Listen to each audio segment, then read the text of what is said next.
ग्राम पंचायत चकेरी में भारी भ्रष्टाचार और जनहितैषी योजनाओं के नाम पर बंदरबांट की गंभीर शिकायतें सामने आई हैं।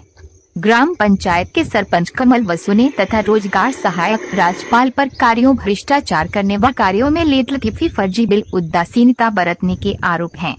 इस समस्या के समाधान के लिए गांव के विक्रम चौहान ने जनसुनवाई एवं मुख्यमंत्री हेल्पलाइन पर भी शिकायत दर्ज कराई, लेकिन ठिकरी के सीईओ और जिला सीईओ द्वारा अभी तक कोई ठोस निराकरण नहीं किया गया है। इस भ्रष्टाचार से ग्राम के गरीब और जरूरतमंद लोग योजनाओं का लाभ नहीं उठा पा रहे हैं, जिससे विकास रुका हुआ है और जनसामान्य में आक्रोश व्याप्त है।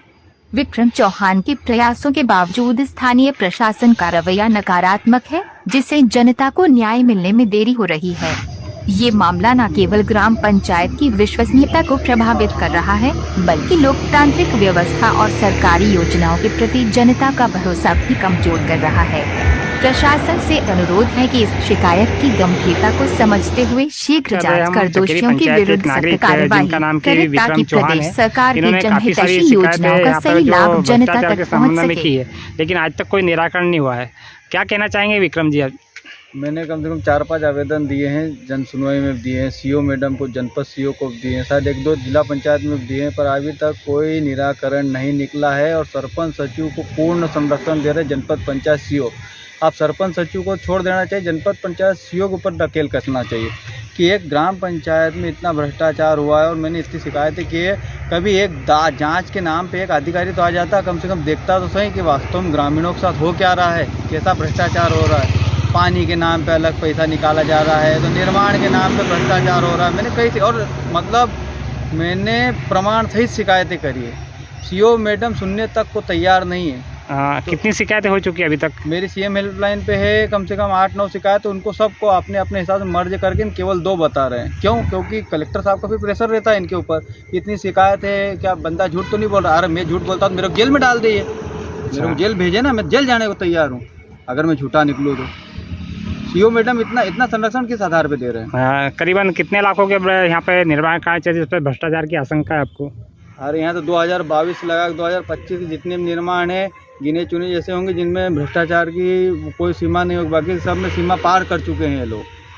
हर काम में कुछ न कुछ भ्रष्टाचार है। एस्टीमेट के आधार पे कोई भी काम नहीं हुआ है। यहाँ तक कि इंजीनियर ने मूल्यांकन भी कर दिए कामों के, तो वो पता तो चले कि किन कामों के मूल्यांकन हुए, किन के नहीं हुए। तो जो ठिकरी सीओ है और जो बड़वाई के जनपद सीओ है, वो दोनों ने अभी तक कोई भी निराकरण नहीं दिया और कोई अभी जांच नहीं बिठाई है। आज तक मेरे हिसाब से तो कोई जांच अधिकारी नहीं आया है। अब क्या मालूम कभी कागज पे कोई जांच हो गई हो। तो मैंने जनपद सीओ मैडम से मोबाइल पर संपर्क करने की कोशिश करी, जबकि कोई भी कर्मचारी 11 बजे से 5 बजे के बीच में किसी का फोन है जनता जनार्दन को उठाए नहीं, तो बाद में तब भी लगाया। मैंने कम से कम 5 से 10 बार लगा चुका हूँ। यानी आप यही कहना चाहेंगे कलेक्टर के जो जनसुनवाई है बिल्कुल 0 सन्नाटा है, कोई निराकरण नहीं होता है।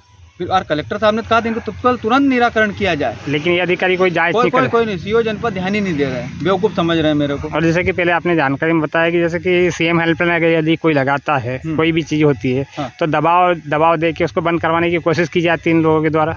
अरे जो कमजोर लोग रहते हैं उनको दबाते हैं साहब। मेरे जैसा दमदार आदमी रहता, आए थे 1-2 बार के यार विक्रम भाई, मैंने कहा जांचे करो और मैं शिकायत बंद कर देता हूँ, उसके बाद कोई आया ही नहीं।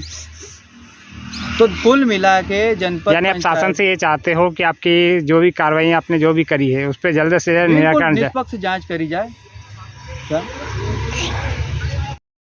बात कर रहे हैं हम चकेरी के एक नागरिक से जिनका नाम है संतोष भंडोले। इन्होंने जो राशन दुकान फिलहाल में 20-22 लाख रुपए का जो बन रहा है उसके निर्माण कार्य के बारे में इन्होंने जानकारी भी चाहिए थी कि वो एनवीडी की ज़मीन है, लेकिन वहाँ कुछ निराकरण नहीं हुआ। उसके बाद भी भवन इनको जोर जबरदस्ती से बनाया जा रहा है। संतोष जी क्या कहना चाहेंगे आप? ये जो राशन दुकान बन रही है चकेरी में, ये राशन दुकान जो बन रही है ये एनवीडी की ज़मीन है। अच्छा। और इसकी शिकायत में कई अधिकारियों को, जैसे कलेक्टर हुआ, पुनर्वास अधिकारी हुआ, एनवीडी अधिकारी हुआ, इनको मैं 3 से 4 बार मतलब शिकायत कर चुका हूँ।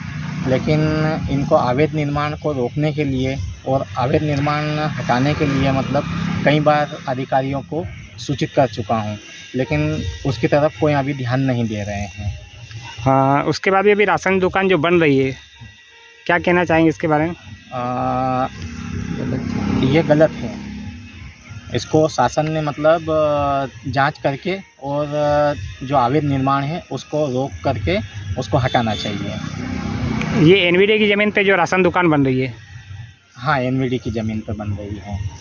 इसके बारे में इसमें एनवीडी का जो मेरे पास नक्शा है उसमें मतलब ये पुनर्वास मतलब एनवीडी की ज़मीन है।